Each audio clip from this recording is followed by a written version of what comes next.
Pues don Mario Garcés, buenas tardes y bienvenido hoy aquí en los nuevos estudios de Radio Inter, en la misma calle, en el mismo sitio, en el mismo lugar, en la misma localización, pero eso sí, internamente pues hemos hecho alguna novedad. ¿Qué le parece a usted? Pues buenas tardes, Claudio. La verdad es que el estudio pues cada vez está quedando mejor. Yo cada sábado que vengo voy viendo cómo progresan las obras de forma paulatina y bueno, pues cada día me va sorprendiendo que vais abriendo zonas nuevas, muy acogedoras, muy confortables. Y bueno, pues la verdad es que siempre que se vaya mejorando la infraestructura, pues el trabajo que se hace siempre es cada vez más agradable, ¿no?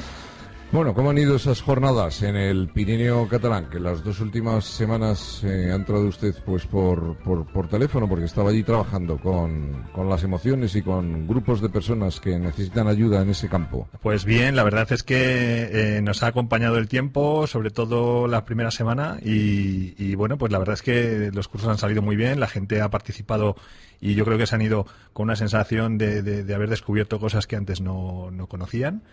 Además esa sensación les da más seguridad en sí mismos a la hora de abordar las situaciones emocionales que les tienen generalmente atrapados, con lo cual pues bueno, les da esa confianza que les permite abordar nuevas situaciones de una forma más optimista y más positiva, ¿no? Hoy vamos a hablar de las relaciones entre padres e hijos, que en unos tiempos como en los que estamos, en los que bueno, pues se dan muchas circunstancias en las que la convivencia entre ambos se alarga más de lo que pasaba hace unos años, y entonces las posibilidades de conflicto pues son mayores y además pues yo creo que hoy existe como también quizá menos menos veneración, menos respeto, no sé qué palabra utilizar, hacia la figura de los padres y pues las relaciones todas en general, y las de los padres y las de los hijos, son más directas, con lo bueno y con lo malo que eso tiene, porque cuando la relación es muy directa pues también es más cruda, es más en fin, se dicen las cosas, la sinceridad muchas veces es dura de aceptar. Y en fin, hablaremos de eso, ¿no? Pues sí, hoy vamos a ver sobre todo lo que es la parte de emociones, de cómo afectan en las distintas etapas vitales en la relación entre padres e hijos, porque claro, no es lo mismo cuando somos críos pequeños y nuestra relación de admiración, de dependencia, etcétera, etcétera, es una determinada, que cuando vamos siendo adolescentes y pasamos luego a la madurez, como tú dices, una madurez que por las circunstancias económicas y la coyuntura que estamos viviendo muchas veces se alarga hasta edades peligrosas, ¿no? de convivencia. Pues como hacemos habitualmente, vamos a situar como punto de partida una experiencia. Las relaciones padres e hijos, pues muchas circunstancias, situaciones las cambian, las alteran, y hoy nos vamos a poner el foco sobre una concreta, que es el fallecimiento de uno de ellos. Como la vida en muchas familias pasa, la vida transcurre pues apaciblemente, y con la muerte de uno de los cónyuges, de uno de los padres, cambia totalmente y muchas veces la familia se llega a desintegrar. Entonces, si te parece, Mario, pues partimos, como hacemos habitualmente en el comienzo de nuestros programas, con una experiencia, y a partir de ahí establecemos pues ese diálogo y ya pedimos alguna llamada. Estupendo, sí. Pues como siempre, efectivamente, empezamos por una experiencia personal que yo creo que es lo que el bagaje que yo puedo aportar y mi conocimiento sobre esas circunstancias, ¿no? Efectivamente, como tú decías, yo he nacido y crecido en una familia donde la adolescencia y la infancia han sido prácticamente perfectas, es lo que yo desearía a cualquier niño en el mundo. Perfectas en equilibrio, que no perfectas en que todo haya sido perfecto, sino precisamente porque ha habido pequeños vaivenes a un lado y a otro. Y bueno, pues toda esa etapa de infancia y de adolescencia se desarrolló con normalidad hasta que, cuando yo tenía escasamente 19 años, no había llegado a cumplir 19 años, pues mi madre enfermó de cáncer. Y bueno, pues toda esa imagen que yo tenía de familia, que se había sostenido durante 19 años, de pronto al enfermar, no ya fallecer, sino primero enfermar, se trastocó completamente, ¿no? Las figuras que yo tenía como referencias, que habían sido mi madre y mi padre, me di cuenta que había sido la dirección de la familia, y mi padre era un ejecutivo excepcional, o sea, algo realmente excepcional, un padre de los que se pueden poner en los libros como ejemplo, ¿no? Pero al fallar la dirección, pues la ejecución de pronto no sabía lo que hacer. Se vio trastocada, sí, se vio trastocada. Entonces mi relación afectiva y mi relación cotidiana con los que habían sido mis padres, de pronto se vio alterada en la relación de mi madre. Se volvió una relación de dependencia hacia nosotros, pues tuvo un cáncer de huesos y falleció en 8 meses. Y la relación con mi padre, que debía haber sido una relación de decir, bueno, apoyo a alguien que toma las riendas de esta situación, pues se invirtió completamente, ¿no? Y bueno, pues cuento como anécdota el que yo con 20 años le daba la paga a mi padre, porque él perdió la dirección de tal forma que hasta yo tuve que hacerme cargo de una situación que en ese momento. Entonces, claro, las relaciones emocionales que surgen en esas circunstancias, sobre todo cuando estás afrontando, además, un hecho muy doloroso, como es la pérdida de un ser muy querido, pues afectan profundamente a tu visión de lo que ha sido tu realidad hasta ese momento, ¿no?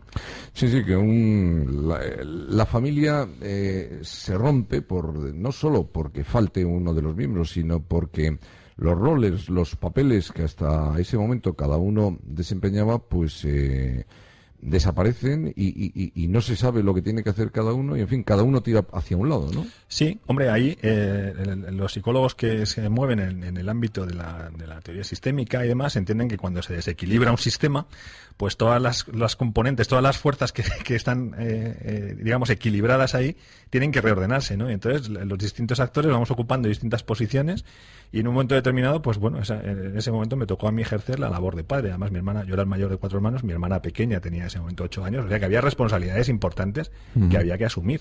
Sí, pero que si hasta ese momento, pues a lo mejor quien había llevado, pues eso, como tú decías, la dirección, las finanzas, en fin, la organización de la casa, lo que había que hacer, la ideología de la casa había sido una persona y en el caso de tu padre se había ceñido a cumplir las órdenes y, bueno, pues hay que hacer esto, pues yo lo hago. Pues hay que comprar no sé qué, pues yo lo compro. Sí, un ejecutivo excepcional. Hasta ese momento, claro, en el momento que falta la persona que va marcando el camino, que va diseñando el modelo, pues claro, ¿qué hacemos los demás, no? Claro, además tú has dicho una palabra muy importante, el modelo, ¿no? Es decir, hay veces que las circunstancias están tan absolutamente establecidas y están tan rodadas que van solas. Entonces, cuando falta una de las partes, uno de los engranajes que hacen que ese motor funcione coordinado, el motor se desequilibra hasta que encuentra o no un nuevo modelo, ¿no? Entonces, en todas esas interacciones es donde yo, primero como hijo, durante esa etapa y ahora que soy padre y que también he tenido pues experiencias intensas con respecto a mis hijos, te vas dando cuenta de cómo evolucionan y cuál debe ser un poco la tónica general, las herramientas que necesitamos para poder gestionar bien esas interacciones de padres e hijos, ¿no? ¿Y cómo crees tú que son las relaciones entre padres e hijos en el año 2014 respecto, bueno, pues a décadas anteriores? ¿Son más fáciles, más difíciles de llevar para los padres y para los hijos? Actualmente es más fácil ser padre que, por ejemplo, en los años 70 o en los años 80. ¿Es más fácil ser hijo que en esa época? Pues vamos a ver, yo creo que te puedo dar una perspectiva doble, ¿no? Como hijo, yo creo que las relaciones se han vuelto más complicadas porque vivimos en un contexto donde lo que tú decías hace un momento, ¿no? Los criterios educativos, el respeto por las figuras, etcétera, etcétera, pues son criterios que han cambiado mucho en los últimos años. Pero además es que los padres también estamos despistados respecto a esos criterios, porque hay muchas ocasiones en las que intentamos llevar a cabo nuestra labor educativa y se ve trastocada por injerencias ajenas y externas que se han entrometido en la vida familiar de una forma bastante intensa, ¿no? Sobre todo en los últimos años, con las nuevas formas de familia, monoparentales, familias reconstituidas, etcétera, etcétera, donde la interacción entre padres e hijos ya no es exclusiva, es un núcleo cerrado, sino que realmente se ha abierto mucho y se conviven con nuevas parejas que a su vez pueden tener otros hijos, con los que también tienes que hacer muchas veces la función de educador, no de padre, Eso es un concepto que muchas veces perdemos el norte. Cuando entras en una nueva relación de pareja, tú no eres el padre de sus hijos, tú eres la persona que convive y tienes que educar y participar en la vida cotidiana, hasta el punto donde eso se entiende. Pero la figura de padre tiene que seguir existiendo. Yo también lo he vivido en primera persona, ¿no? Y entonces, bueno, pues hay muchas circunstancias que han cambiado profundamente en los últimos años. Yo lo he visto, he pasado de una época en la que he crecido como hijo a otra en donde soy padre y además padre separado y con una nueva pareja, con hijos. Con lo cual, pues sí ha habido cambios significativos. Digamos que se ha hecho mucho más compleja la relación, pues porque, en fin, ya no existe el camino corto de esto se hace porque yo lo digo. Hoy hay que dar muchas más explicaciones por un lado y después por otro lado, pues la casuística se ha ampliado muchísimo. Existen ya, bueno, pues como tú nos contabas, pues este tipo de situaciones en las que hay separaciones y toca después volver a vivir con otra pareja que tiene hijos de otra anterior relación. Pues en fin, la casuística se ha ampliado mucho y lógicamente las reacciones y las respuestas tienen que ser diferentes. 91 535 1614 y 91 533 9021 por si ustedes quieren llamarnos, contarnos su experiencia, su situación o hacernos alguna pregunta. En fin, estas personas que conviven con hijos que no se han casado y que no se han ido de su casa y que en fin, que tienen pues 50 años, están ahí y muchas veces pues se producen conflictos propios y lógicos de la convivencia, pero que duelen más porque son entre padres e hijos.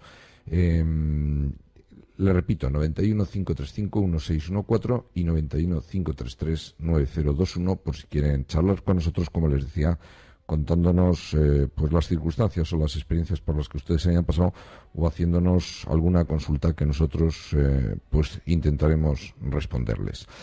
Y en fin, la relación entre los padres y los hijos hoy en día, ¿hacia dónde va? O sea, ¿cuál es el futuro de la relación? Porque ya más del compadre este en el que estamos va a ser difícil, ¿no? Bueno, a ver, si quieres nos remontamos un poco hacia la infancia. Empezamos por analizar lo que sería la relación natural inicial de los padres y los hijos. Uh-huh. Y vamos avanzando, a ver, porque claro, la casuística es muy diversa, ¿no? Y esto siempre desde mi experiencia personal, ¿no? Como hijo y como padre que soy. ¿Cuál es la función, en principio, que tienen los padres respecto a los hijos, aparte, por supuesto, de alimentarlos, protegerlos, etcétera, etcétera? Pero yo creo que la función fundamental, que es una cosa que hoy en día está muy trastocada por distintas tendencias, distintos enfoques que son lógicos que aparezcan, la función es educar personas que sean capaces de ser felices. Hablábamos el otro día de la felicidad, ¿no? No nos dio tiempo a terminar de tocar el tema. Pero yo creo que la principal misión de los padres, después de proteger y alimentar y hacer que los críos crezcan en un entorno más o menos estable, es hacer personas felices. Y hoy en día vivimos en una sociedad donde los propios padres no saben cómo ser felices, el entorno no sabe cómo ser feliz. Entonces, ¿cómo vamos a educar personas felices? ¿Qué estamos haciendo?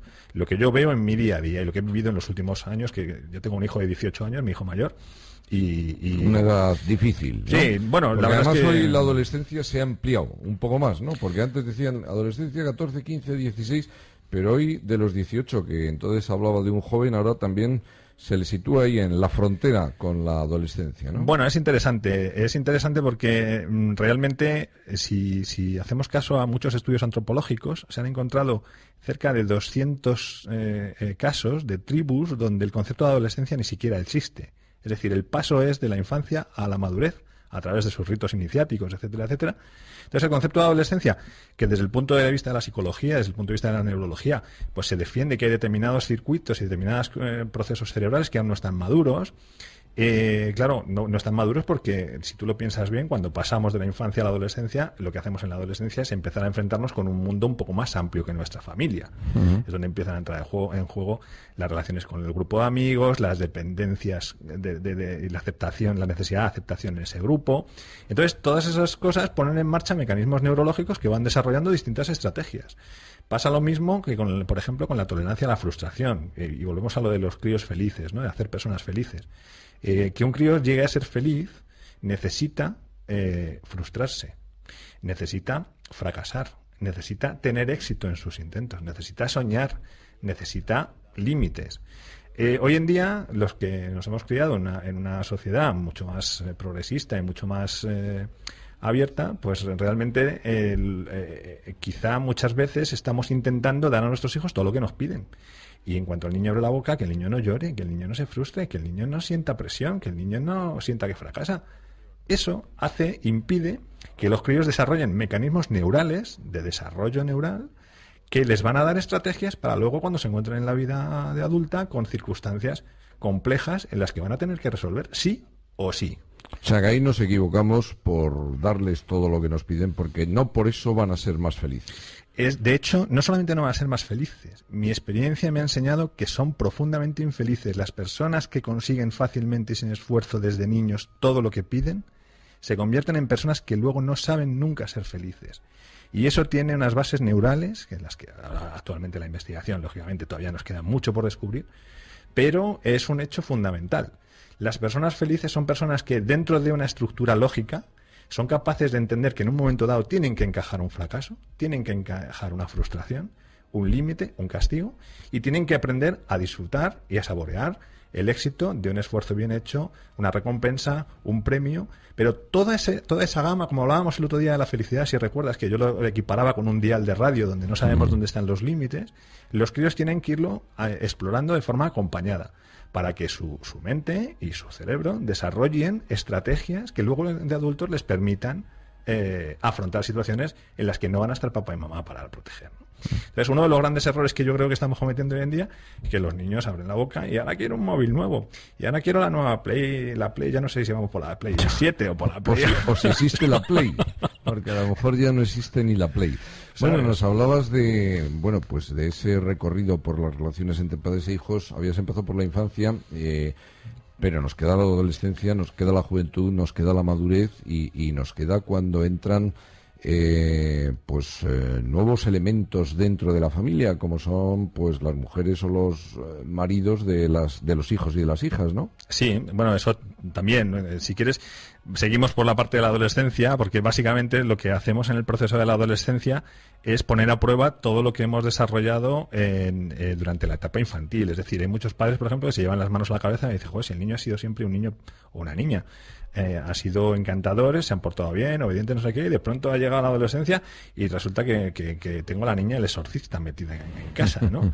Y se sorprenden. No, el tema está en que a lo mejor resulta que ha pasado desapercibido durante la infancia, y cuando intentas empezar a poner límites, a poner normas, a marcar una serie de pautas, es tarde. Llega un momento en que ellos empiezan a intentar definir su espacio y a comportarse como adultos. Como te decía, hay 200 estudios antropológicos que dicen que la adolescencia es un invento del mundo occidental. ¿Por qué? Porque es en el mundo occidental donde los críos siguen conviviendo en condiciones de muchas veces a perpetuidad, como tú dices, ya hasta los 40 años, la adolescencia dura hasta los 40 años, y yo he conocido adolescentes de 40 y 50 años, en su comportamiento. Entonces, no es un tema tanto evolutivo como yo creo un tema adaptativo. Es decir, los críos están obligados a convivir por las circunstancias durante más tiempo, cuando sexualmente y físicamente muchos ya están completamente desarrollados. Entonces, lógicamente empieza el conflicto por un espacio.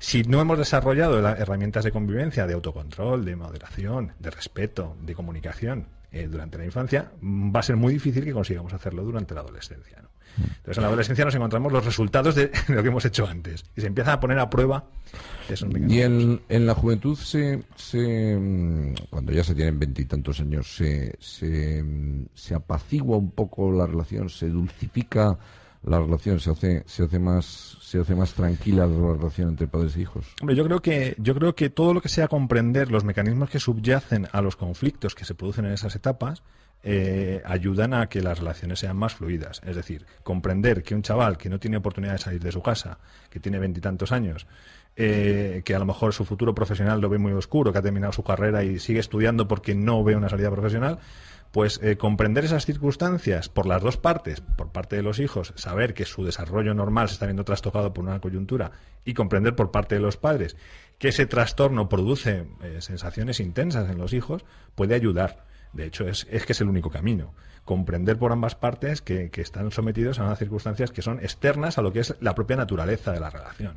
91 535 1614 y 91 533 9021. Si quieren pueden llamarnos, contarnos su experiencia, su situación que tengan en la relación con sus padres o con sus hijos, sus circunstancias, o hacernos una consulta, o nosotros pues atenderemos lo mejor que podamos y sepamos. ¿Y dónde hay mayor grado? O sea, ¿quién, si se pudiese medir, quién entiende menos a quién?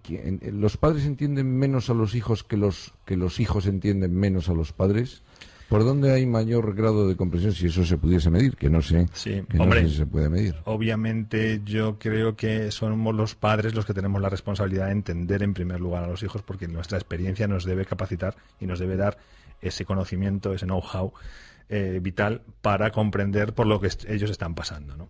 Y acompañarles en esos procesos donde tenemos que poder entender respuestas, en un momento dado determinadas respuestas más bruscas o más de frustración, etcétera, etcétera, y acompañarlas. Bueno, eso es ahora, porque antes no se entendían esas respuestas. Antes claro, bueno, nadie daba una respuesta a su padre o a su madre así fuera de tono. Claro, porque se hacía una labor, vamos, con los matices. Eso, yo recuerdo que mi padre nos contaba que él, cuando era crío, en un curso escolar había recibido, no sé si eran 230 tortas, un solo curso escolar, ¿vale? Y recordaba aquella experiencia pues como algo que realmente te marca, de decir, bueno, es que esto tiene un límite. Entonces, obviamente, eso es un extremo que absolutamente está descartado, y otro extremo es donde hay una de las circunstancias que están produciendo ahora mismo y que es un auge importante, el maltrato de hijos a padres. Eso es un dato estadístico que está ahí y que es una realidad. Y eso es el otro extremo. Yo creo que tenemos que seguir buscando y encontrar el equilibrio. Pasa porque, lógicamente, no todo el mundo tiene la misma formación emocional. La educación emocional, que es uno de los conceptos que ha sido clave en los últimos, sobre todo, 20 años, es un tema que sigue estando pendiente en muchos ciclos educativos. No enseñamos a los críos y a los adolescentes qué son sus emociones, cómo gestionar sus emociones. Cada vez estamos más concienciados de que es necesario transmitirles ese conocimiento, pero aún no se está llevando a pie de calle, ¿no? Que ellos sean capaces de expresar una emoción y ponerle un nombre, etiquetarlo y saber cómo funcionan, etcétera, etcétera, ¿no? ¿Y cómo debe ser el comportamiento de los que llegan nuevos a la familia? Que eso, pues, todos tenemos nuestra propia familia, pero somos nuevos en la familia de nuestras parejas, de nuestros cónyuges. Entonces, qué papel debemos adoptar cuando somos espectadores cercanos de una realidad, de unas circunstancias que nos atañen muy directamente, porque le atañen directamente pues a nuestro cónyuge, a nuestra pareja? ¿Cómo debemos ser activos, debemos actuar, o debemos únicamente esperar y comentarlo con nuestro cónyuge y tomar una actitud más pasiva? Pues ahí también te voy a hablar en primera persona, ¿no? Yo llevo ya 8 años de convivencia con una pareja, después de haberme separado. Ella también tenía un hijo pequeño cuando empezamos a convivir, de 11 años. Y nuestra relación, de hecho, él acaba de volver. Hoy mismo le hemos recogido hace un rato del aeropuerto, está estudiando en el extranjero. Y mi relación con él es una relación excepcional. De hecho, compartimos aficiones comunes, compartimos la montaña como pasión, compartimos la investigación y la ciencia como una necesidad vital.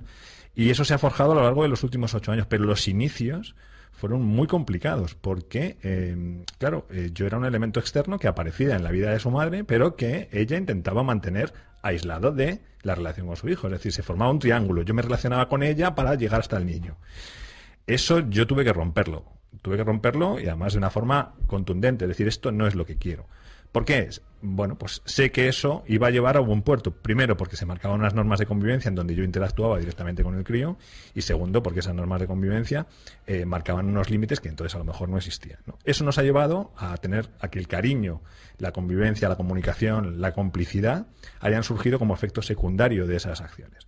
Conozco igualmente cerca casos en los que no se ha producido esa decisión de intervenir directamente en la educación de un adolescente, ya como digo tenía 11 años, y he visto dónde ha llevado. Y efectivamente, donde cabía esperar, pues no se ha producido esa interacción emocional, no se ha producido esa relación directa, y las relaciones se han convertido en algo realmente digamos, incómodo porque hay un canal indirecto por el que pasa toda la comunicación, y entonces ese canal indirecto se va saturando, que suele ser la madre o el padre, que es el responsable de ese adolescente, ¿no? Pero, por ejemplo, cuando, pues eso, vemos que pues hay que tomar una decisión dentro de una familia en la que está nuestro cónyuge, y nosotros desde fuera pues estamos viendo que la decisión que se va a tomar no es la más adecuada, la más propicia.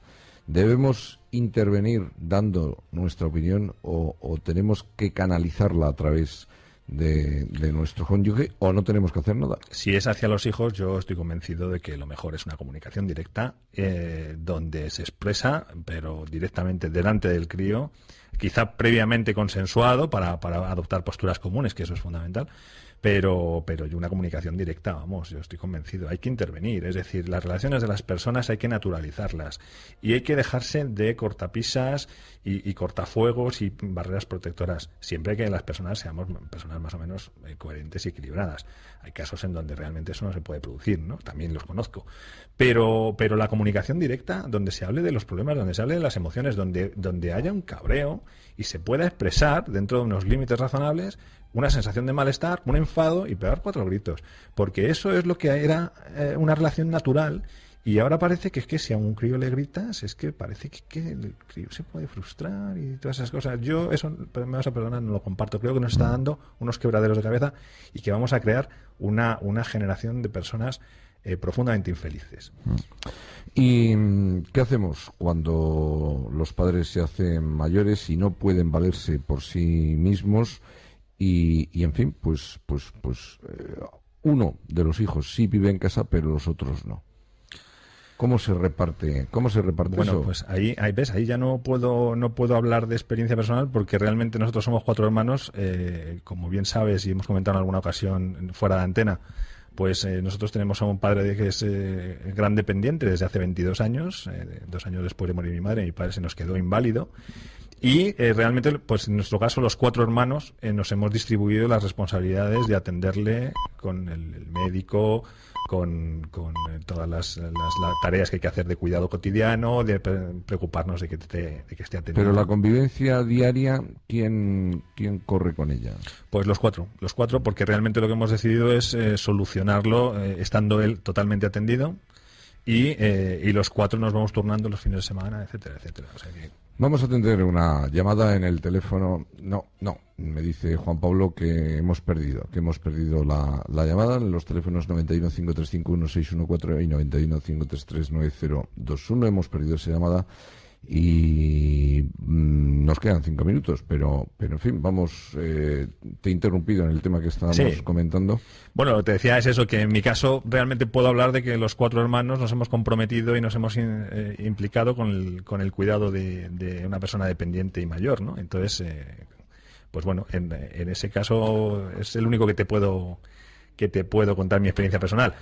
Eso ya depende, claro, de las relaciones que cada uno haya tenido con sus padres y lo que esté, la proximidad emocional que pueda haber con los Pero padres, eso también es fuente de conflictos, ¿no? Sobre todo, no sé cómo será en tu caso, sobre todo si uno de los hijos sí vive en casa y los otros no.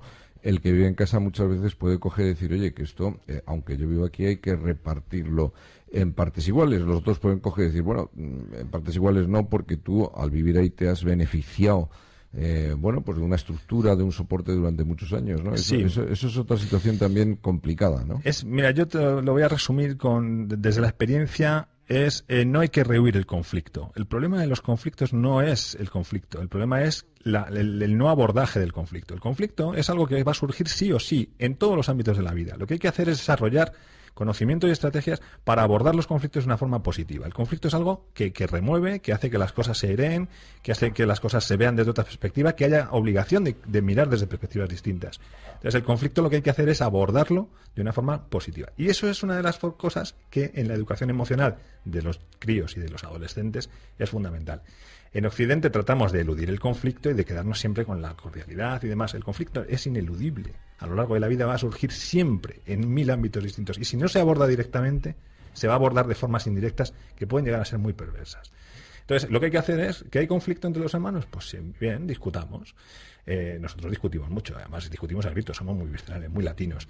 Y entonces cuando discutimos, pues hay... Y no deja herida esa discusión, porque hay que saber discutir y hay que seguir mirando hacia adelante. Hay mucha gente que lo lleva de manera trágica y un conflicto rompe una relación. Generalmente porque el conflicto no se gestiona, porque no sabemos gestionarlos de forma adecuada. Y luego también influye mucho el desarrollo personal y la madurez de las personas. Hay veces que tú no estás atacando, en un conflicto no estás atacando, pero alguien sí siente que le estás atacando porque pones en duda, por ejemplo, su labor como cuidador, lo que sea, ¿no? Todo eso hay que hablarlo. Y la comunicación es la mejor. No, pero no puede el conflicto dramatizarse de tal manera que rompa la relación. Sí. Habrá casos en los que realmente el conflicto lo que haga sea sacar a la luz problemas más profundos que estaban ahí latentes y que no se habían abordado de otra forma, ¿no? Y es a través del padre o del problema con cuidar a esa persona dependiente con la que se manifiesta, ¿no? Pues la pregunta que te hacía antes, ¿qué nos queda después de las relaciones que tenemos con nuestros hijos, las relaciones de padres e hijos? ¿Qué nos queda? ¿Qué es lo que viene? ¿Qué es lo que viene? ¿Cómo van a ser las relaciones a partir de ahora? Pues hombre, yo creo que iremos encontrando un equilibrio, ¿no? Hemos pasado por los extremos, yo creo que estamos obligados a ir alcanzando ese equilibrio y lo que pasa es pues que yo espero que la coyuntura social, económica y demás acompañe ese proceso de crecimiento familiar y de relaciones entre padres e hijos y que esa coyuntura nos permita encontrar ese equilibrio que es necesario y sobre todo yo insisto siempre en el desarrollo de la formación emocional en etapas tempranas y en la adolescencia. Es fundamental que tengamos herramientas para entender, abordar y gestionar las situaciones de una forma razonada y positiva. Que no quiere decir elusiva ni evitadora, sino de forma directa, ¿no? Por terminar, la peor y la mejor época de las relaciones entre padres e hijos. Pues depende de los padres y depende de los hijos. Pero en general. Hombre, yo creo que la más bonita es cuando somos hijos y tenemos idolatrados a los padres. Yo en mi caso, y siempre hablando en primera persona. Cuando eres pequeño. Para mí ha sido la etapa perfecta. Es decir, yo vivía un sueño de infancia y de adolescencia. La peor es cuando te despiertas y descubres que tus padres son personas y necesitas recorrer un largo camino para volver a entender y aceptar que como tales tienen sus errores, tienen sus fallos y que has de aceptarlos y quererlos con toda esa idiosincrasia y con toda esa circunstancia que les rodea, ¿no? Las relaciones entre los padres y los hijos, en fin, diferentes situaciones, circunstancias que hacen que las relaciones sean buenas, malas, irregulares, mejores, peores, excepcionales, malas, dramáticas. ¿De qué hablaremos la semana que viene, Mario? Pues mira, yo la semana pasada creo que se nos hizo corta la media hora y el tema de la felicidad, viendo que se quedaron llamadas en espera y que no pudimos dar respuesta ni atender o por lo menos dar una vía de expresión a todas esas llamadas, pues yo creo que me parece un tema importante y que le despertó bastante interés la felicidad. Entonces hay cosas que a mí se me quedaron en el tintero, me parecen muy importantes y yo creo que me gustaría dar una segunda ronda al tema de la felicidad y profundizar un poquito más en lo que empezamos a hablar la semana pasada, si te parece bien. Pues me parece perfecto. La semana que viene Mario Garcés, nuestro consultor de emociones, estará aquí en Me Cuido Mucho, volviendo a hablar de la felicidad con nosotros y con ustedes, si así lo quieren. Mario, que pases una semana muy feliz y muy agradable. Muchas gracias, Claudio, igualmente, y nos vemos la semana que viene.